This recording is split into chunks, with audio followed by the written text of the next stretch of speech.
Bună ziua! Vreau să recapitulăm un pic legea mișcării la fizică.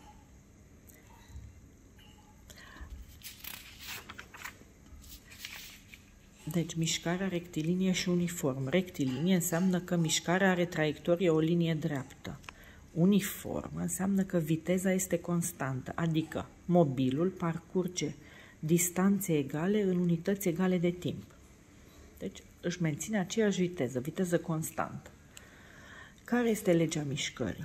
Formula x, care reprezintă o distanță, egală cu x0, o distanță inițială de la care se pleacă, plus viteza ori timpul, dar timpul este un delta t și el este o diferență de la t minus t0, adică momentul t unde s-a ajuns minus momentul t0 de unde s-a plecat, inițial, momentul inițial.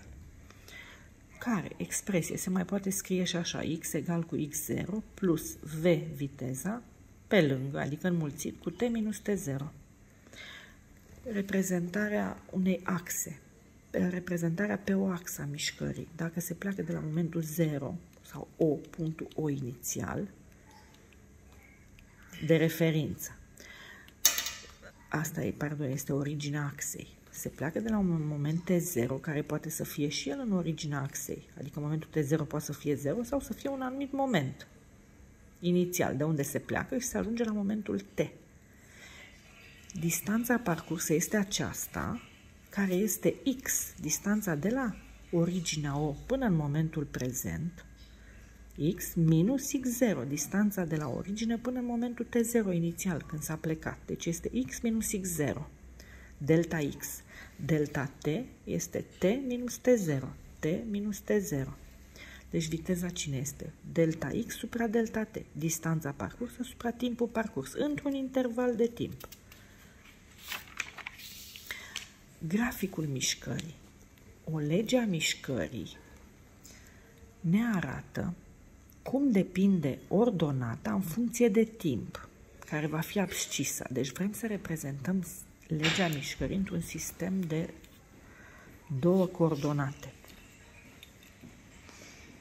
Odată una timpul și axa OT se numește abscisă și distanța x, axa OX se numește ordonată. Am scris aici. Și axele acestea au sensuri, pozitiv în sensul acesta și pe axa OT și pozitiv de la O în sus pe axa OX. Deci sens pozitiv și aici ar fi sens negativ în sensul ăsta. Pozitiv și sens negativ. Aici, de exemplu, în acest grafic, ce avem? O origine și două axe perpendiculare. Axa orizontală e axa timpului, axa verticală e axa distanței. X. Timpul în cazul acesta este exprimat în secunde, distanța în metri. OT se numește abscisă, OX se numește ordonată. Așa am ales noi în acest grafic. Bun, un punct P din acest plan, că două drepte care se intersectează determină un plan, punctul P din acest plan are o abscisă, adică o valoare pe axa timpului, A mic am notat-o, și altă coordonată pe axa OX, axa ordonatelor, B. Deci B este ordonata punctului P. Deci punctul P are două coordonate, A și B. Pe axa orizontală, abscisa A, pe axa verticală, ordonata B. Bun. Sistemul de coordonate se numește TOX. TOX. Cu două axe perpendiculare. V-am explicat că un punct P are două coordonate, abscisa și ordonata. Legea mișcării poate fi dată în trei moduri, trei metode. Printr-o relație matematică sau formulă pe care v-am amintit-o la început. X egal cu x0 plus v ori t minus t0, care de fapt e delta t. În această relație, dacă știm viteza și timpul, putem afla distanța. Dacă știm distanța și timpul, putem afla viteza. Dacă știm distanța și viteza, putem afla timpul. Deci, odată, legea o putem da printr-o relație matematică, o formulă, punctul A mic, punctul B, printr-un tabel de valori. Deci avem două rânduri pe tabel, un rând al timpilor și un rând al distanței. Timpul este în secunde, distanța în metri. În alte tabeluri, timpul poate fi în ore și distanța în kilometri. Și avem la momentul 0, deci am parcurs 0 secunde, distanța e 0. La momentul 1, deci după o secundă, am parcurs distanța de 20 de metri, că unitatea e în metri. Momentul 2, după 2 secunde, am parcurs 40 de metri. Momentul 3, am parcurs 60 de metri. Momentul 4, deci după 4 secunde, am parcurs tot 60 de metri. După 5 secunde, am parcurs 80 de metri. După 6 secunde, am parcurs încă 40 de metri. După 7 secunde, am mai parcurs încă 10 metri. Deci, dacă reprezentăm acum într-un grafic, deci ultimul punct, punctul C, metoda a treia, poate fi reprezentată distanța printr-un grafic. Dacă luăm toate valorile din tabelul anterior, odată valorile timpilor și valorile distanței, și formăm punctele cu cele două coordonate în prima secundă, cât a parcurs? 20 de metri, deci ne împărțim axa timpului în unități, cât vrem noi le alegem, de 1 centimetru, și fixăm valorile din tabel, 1, 2, 3, 4, 5, 6, 7. Axa distanței, la fel ne împărțim ca să ne convină să putem așeza ușor pe axa OX valorile distanței și după aceea asociem. Deci primul moment, momentul 0 timp, 0 distanță, momentul 1, deci după o secundă a parcurs 20 de metri. Deci cum reprezentăm grafic? Deci momentul 0, 0, deci punctul acesta este un punct din graficul mișcării, că în punctul 0, 0 secunde a parcurs 0 distanță. Deci a plecat din originea sistemului. După o secundă a mers 20 de metri. Am pe axa OX, mi-am fixat valorile acelea.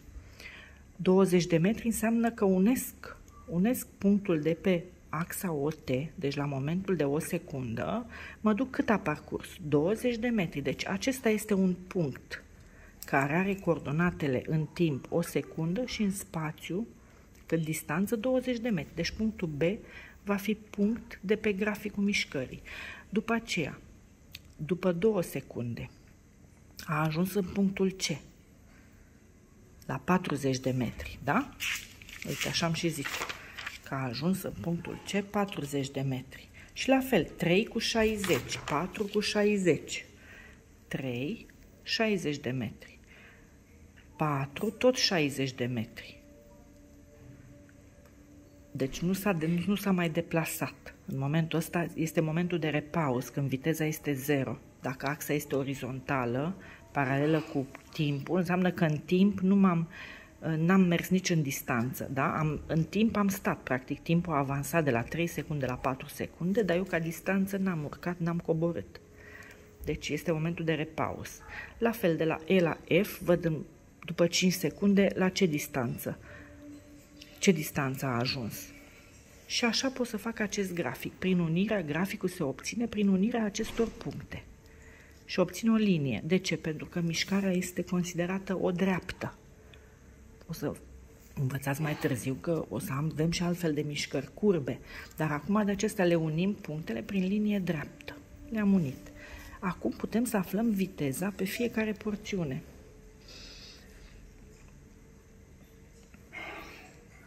Deci această linie reprezintă graficul mișcării. Pe porțiune am notat aceste puncte ca să ne fie mai ușor. A, B, C, D, corespunzătoare timpilor. 0, 1, 2 până la 7 secunde. Bun. Și acum pe porțiunea A, D, de exemplu, vreau să aflu cât s-a deplasat și cu ce viteză. Deci viteza cine este? Delta X pe delta T. Care delta X? X unde a ajuns în punctul D, unde vreau să calculez distanța AD, deci XD minus XA. de unde a plecat inițial. Au. Deci XD minus XA supra TD minus TA. XD este 60 de metri minus XA 0 metri, că nu a mers. Mă uit și pe grafic, dar pot să mă uit și pe tabel. 60 minus 0 metri supra câte secunde în punctul D? 3 secunde minus 0 secunde în punctul A.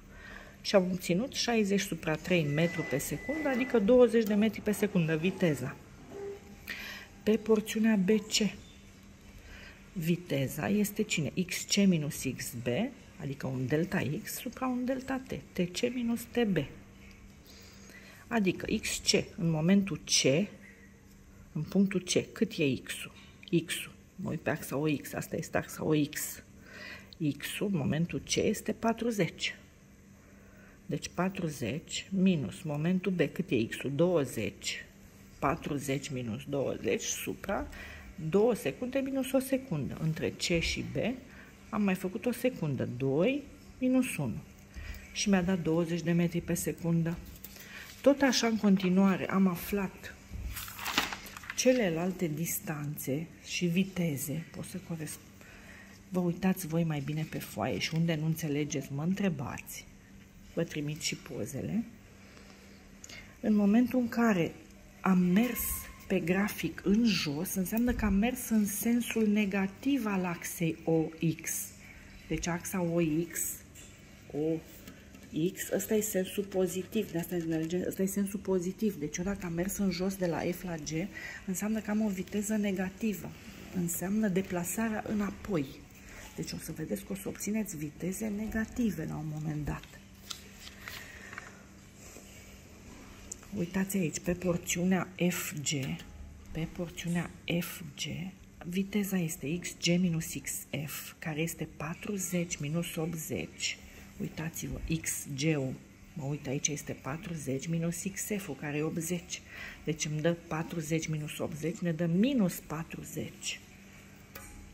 Supra timpul, care este de o secundă. 6, de la 6 la 5, de la momentul 6 la momentul 5, o secundă. De la 5 la 6. 6 minus 5, 1. Deci îmi dă minus 40 de metri pe secundă. Asta înseamnă că se schimbă sensul de mișcare. Semnul minus în cazul vitezei înseamnă schimbarea sensului de mișcare. Și la fel și pe GH viteza este negativă. Și trebuie să remarcați că pe porțiunea asta orizontală înseamnă că nu ne deplasăm, stăm pe loc. Da? Timpul trece, o secundă, dar noi nu avem nicio distanță parcursă sus-jos. Uitați, tot la 60 de metri, că e în metri aici timp. Și aici timpul în secunde. Bun. Copiii au avut temă din manual, problema 1 și 2, dar abia pe 1 am făcut-o, că n-am mai avut timp. Problemele 1 și 2 din manual, de la pagina 44. Ce spune? Se dă următorul tabel și să se facă graficul. Da, eu am notat punctele A, B, C, D, E, F, G, H și ca să vină mai ușor și am ales un sistem de două coordonate. O, care coincide momentului 0, O, deci TOX. TOX, un sistem de două axe perpendiculare. Pe axa OT, cu sensul acesta pozitiv încolo, fixăm timpul în ore. Pe axa OX, cu sensul pozitiv încolo, fixăm distanța în kilometri. Că așa ne spune în tabel, kilometri, distanța în kilometri, timpul în ore. Și ce observăm? Pornim de la momentul 0, deci chiar timpul 0. Nu am nimic parcurs pe axa OT, plec din acest punct 0. De la ce distanță plec? 30 de kilometri, deci înseamnă că plec de aici. Am parcurs deja înainte o distanță. Bună ziua! Ce înseamnă acest lucru? De exemplu, am plecat ieri de la momentul 0 și am ajuns deja la kilometru 30 și eu studiez distanța pe care am parcurs de azi. Deci plec de la 30 de kilometri parcurs deja. Deci aceștia nu mă interesează când i-am parcurs, altă dată. Momentul deplasării, momentul analizei deplasării, plecăm din acest punct A, unde timpul e 0 Și deja am o distanță parcursă de 30 de kilometri. Punctul B. Ce înseamnă? Timpul de o oră. Deci a trecut o oră. Mi-aleg pe axa timpului gradațiile din oră în oră, o oră, 2 ore, 3 ore, 4, 5, 6, 7, 8 ore. Și pe axă mi-am ales și eu frumos, am împărțit, am luat maxim cât am putut să fac 150, cât am văzut în tabel că e 150 de kilometri și am împărțit în 3 ca să fie unitățile cât de cât proporționale. Deci în punctul B, adică după o oră, am ajuns la 90 pe axă, da? Și mi-am fixat aici 90, punctul B, l-am marcat cu B. În punctul C, 150, după 2 ore, am ajuns în punctul C la 150 de kilometri. Și așa mai departe, în punctul D, după 3 ore, sunt tot la 150, deci asta înseamnă repaus, nu m-am deplasat sus-jos. Mai departe, în punctul E, care corespunde după 4 ore, sunt tot la 150 de kilometri pe grafic, da? Punctul F, după 5 ore, 100 de kilometri. G, după 6 ore, la 50 de kilometri. H înseamnă că după 7 ore sunt la distanța 0, deci aici 0, și I-ul la fel. După 8 ore ajung tot 0 distanța, deci sus-jos nu am nimic, sunt în dreptul 0. Și unesc aceste puncte A cu B, B cu C, C cu D, D cu E, E cu F, G, H și cu I și linia aceasta îngroșată este graficul mișcării.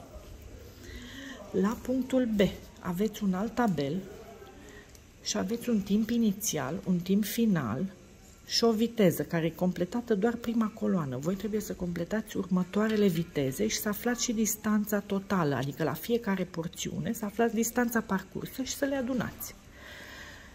Dacă știm doar timpul și nu știm viteza, nu putem afla distanța.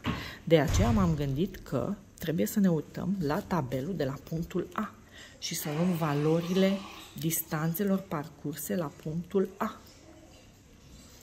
Da? Și atunci e mai ușor. Deci calculez viteza în funcție de momentele acestea.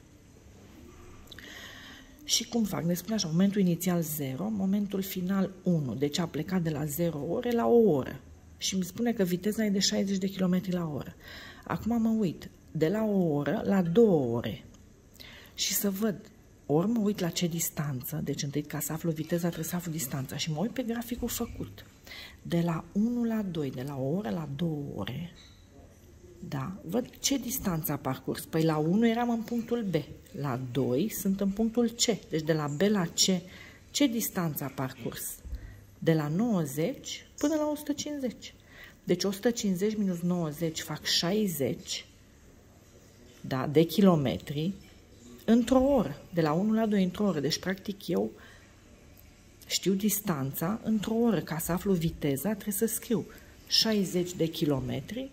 Uite, aici am scris 60 de kilometri într-o oră. Și am aflat distanța 60 de kilometri. Deci, viteza este de 60 de kilometri la oră. Aici, mai departe, de la momentul 0 la 2. Mă uit în grafic, de la 0 la 2. Ce distanță am parcurs? Păi, la 0 eram în punctul A, la 2 sunt în punctul C, deci de la A la C, sau de la C la A, de la 30 la 150, deci fac 150 minus 30, distanța parcursă, împărțită la timp, de la 0 la 2 am 2 ore, 2 minus 0, 2 ore, da? Deci 150 minus 30, le calculați voi pe toate. De la 0 la 2, 150, de la 0 la 2, da? Deci 150 minus 30 ne dă 120, 150 minus 30, supra timpul de 2 ore, 2 minus 0, ore și sus am kilometri.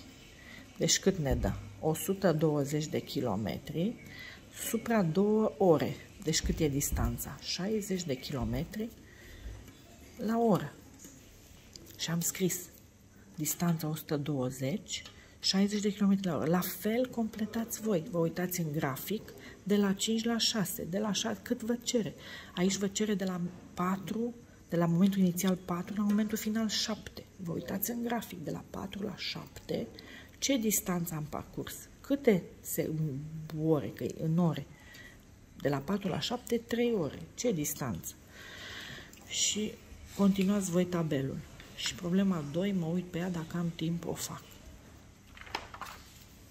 Și distanța totală, am adunat toate distanțele obținute și am obținut 540 de km, distanța totală. La revedere!